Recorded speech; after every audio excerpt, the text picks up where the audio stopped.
Assalamualaikum warahmatullahi wabarakatuh. Saya Wiji Lestari dari SMP 12 Tarakan. Selamat berjumpa lagi siswa SMP kelas 9. Saya akan menyampaikan materi PPKN tentang keberagaman masyarakat di Indonesia dalam bingkai NKRI. Seperti kita tahu bahwa begitu banyak perbedaan atau keberagaman yang ada di Indonesia. Kita lihat keberagaman apa saja satu persatu. Ada keberagaman suku. Di Indonesia terdiri dari 300 suku terbesar. Kemudian jika dikaji lebih dalam, maka dari kelompok-kelompok suku yang besar ini berjumlah 1340. Nah, ada suku Jawa, Sunda, Betawi, Minahasa, Dayak, Banjar, Bugis, Batak, Bali, Papua. Selain yang saya sebutkan tadi, masih banyak suku-suku lain yang ada di Indonesia. Nah, sekarang kalian perhatikan, saya sekarang menggunakan baju apa? Silakan tebak. Ya, betul sekali, saya sekarang menggunakan pakaian dari suku adat Dayak yang merupakan suku terbesar di Kalimantan. Oke, kita lanjut. Sekarang perbedaan apa saja? Ada perbedaan agama. Di sini di Indonesia ada beragam agama, yaitu ada Islam, Katolik, Hindu, Konghucu, Buddha, Kristen. Selain agama, perbedaan apa lagi? Kita akan menuju ada perbedaan adat, ya. Karena tadi ada beberapa suku, maka secara otomatis adatnya juga berbeda. Ada adat Sunda, Batak, Jawa, Dayak, Papua, dan sebagainya. Sekarang kita melangkah lagi ke perbedaan berikut atau keberagaman berikut yang ada di Indonesia, ras, ya. Di Indonesia ini dari Sabang sampai Merauke itu memiliki perbedaan ras, ya. Memiliki tingkat kecantikan yang berbeda-beda, yaitu ras itu biasa dilihat dari warna kulit, bentuk rahang, bentuk rambut. Kemudian selain perbedaan tersebut, selain perbedaan ini adalah merupakan kekayaan anak bangsa yang perlu dibanggakan karena tidak semua negara memiliki keragaman seperti yang dimiliki oleh Indonesia. Nah, jadi ini harus perbedaan ini kita jadikan sebagai modal untuk memperkuat bangsa Indonesia. Jadi harus ada upaya persatuan dalam keberagaman. Apa saja yang harus kita usahakan, yaitu adanya upaya untuk bersatu, menghilangkan perbedaan, menumbuhkan solidaritas, kemudian masing-masing dari keberagaman itu tidak dapat dipisahkan. Yang terpenting adalah tetap berpegang teguh pada Bhinneka Tunggal Ika. Itu makna dari persatuan dalam keberagaman. Jadi bersatu ini masing-masing berbeda, ya, tapi mereka memiliki ikatan yang kuat, bersatu sehingga tidak bisa dipisahkan. Ini makna dari persatuan dalam keberagaman. Sekarang kita bagaimana menciptakan prinsip persatuan? Kita lihat prinsip persatuan dalam keberagaman. Satu, harus ada persatuan pembangunan, jadi harus memiliki visi yang sama. Kemudian memiliki wawasan Nusantara. Artinya gini, semua bangsa Indonesia harus bisa mengenal daerahnya dari Sabang sampai Merauke. Harus mau menerima kenyataan bahwa kita ini berbeda dari Sabang sampai Merauke. Berbeda adat, budaya, bahasa, agama mungkin, dan sebagainya. Kemudian kekerabatan, kebebasan yang bertanggung jawab.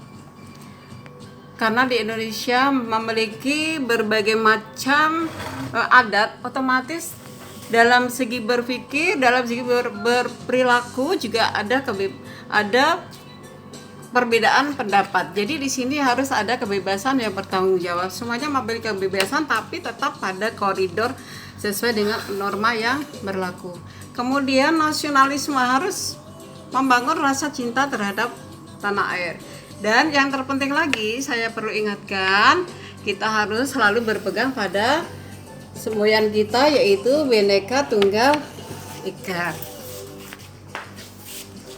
Oke, kita lanjut ya.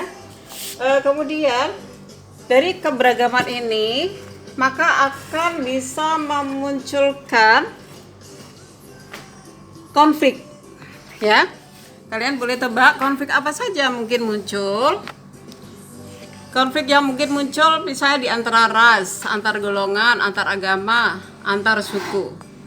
Apa saja bentuknya? Nah, bentuk konflik itu bisa bermacam-macam ya. Bisa bermacam-macam konflik tersebut. Tapi kita akan lihat dulu apa yang menyebabkan terjadinya konflik di dalam masyarakat Indonesia yang beragam. Kita lihat satu persatu. Ini penyebab konflik. Persaingan tidak sehat. Ya, persaingan tidak sehat berarti terjadinya persaingan yang tidak saling disadari, yang ada usaha kelicikan di dalamnya sehingga itu dikatakan persaingan yang tidak sehat, tidak sportif. Kemudian sanksi yang tidak tegas. Jika peraturan itu memiliki sanksi yang lemah, maka cenderung akan menyebabkan konflik di masyarakat yang beragam. Kemudian ada apalagi yang menyebabkan konflik? Ada norma yang tidak berfungsi dengan baik. Ingat, di Indonesia ada 4 macam norma. Nah, jika 4 macam norma itu tidak berfungsi dengan baik, maka itu akan menimbulkan konflik-konflik di dalam masyarakat, terutama masyarakat Indonesia yang beragam. Berikutnya lagi adalah perbedaan pendapat. Tadi sudah saya bahas bahwa kita terdiri banyak macam suku di Indonesia dan agama, sehingga itu akan mudah memunculkan perbedaan pendapat. Akibat yang terjadi dari semua penyebab konflik ini apa? Akan ada perpecahan, ya. Ingat, akan menimbulkan perpecahan di dalam masyarakat itu sendiri. Kemudian kerugian harta dan benda. Kerugian harta dan benda sudah pasti. Kemudian selain kerugian harta dan benda, apalagi manusia. Manusianya juga bisa rugi ya, karena mungkin manusia ada yang terbunuh, ada yang karena harta bendanya sudah dirusak, kehilangan harta benda sehingga akan kehilangan mata pencaharian dan sebagainya. Kemudian hancurnya nilai-nilai dalam masyarakat. Otomatis kalau terjadi konflik, maka nilai-nilai masyarakat itu tidak lagi dipatuhi oleh semua orang, sehingga hancurlah semua tatanan kehidupan dalam masyarakat. Kemudian, nah ini semua ya akibatnya ini, akibat dari semua penyebab konflik. Yang paling parah adalah berubahnya suatu kepribadian seseorang. Jadi kepribadian ini berubah, ada yang murung, ada yang menjadi beringas, ya, tambah beringas, artinya tambah radikal, atau ada yang jadi cenderung dendam. Nah, ini yang harus kita hindari. Nah, untuk mengurangi akibat dari penyebab konflik ini, maka kita harus selalu menciptakan keharmonisan dalam kehidupan masyarakat di Indonesia, ya. Nah, itu dulu materi yang saya sampaikan hari ini. Ini masih saya kasih tanda panah-panah yang belum diisi, kalian boleh isi. Nah, PR kalian di rumah adalah bagaimanakah cara menghilangkan konflik, mengatasi konflik ini di dalam kehidupan masyarakat Indonesia, sehingga akibat yang merugikan persatuan dan kesatuan bangsa Indonesia itu tidak akan terjadi dan kita bisa minimalisir. Kalian boleh temukan jawabannya sendiri, cari di buku referensi Erlangga atau buku paket atau buku yang lainnya. Saya menggunakan buku Erlangga dan buku paket dari kementerian. Demikian paparan materi kita hari ini. Terima kasih sudah menyaksikan. Pastikan kalian tetap menjaga hubungan baik dengan sesama, menghargai dan menghormati.